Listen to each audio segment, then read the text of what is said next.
The cabin filter is located behind the glove box. Open the glove box. Unhook the dampener arm.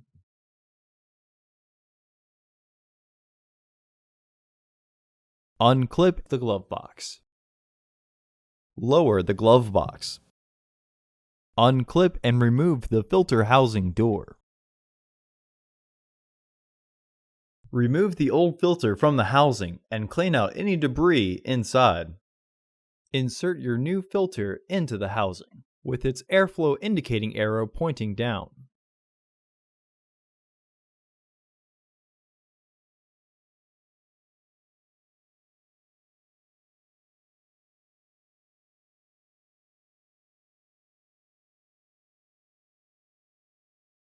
Reinstall the filter housing door. Partially close the glove box so that the stops re-engage. Reinstall the dampener arm.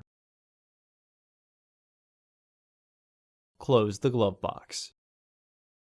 For the best price, visit undercarexperts.com and don't forget to subscribe to our channel.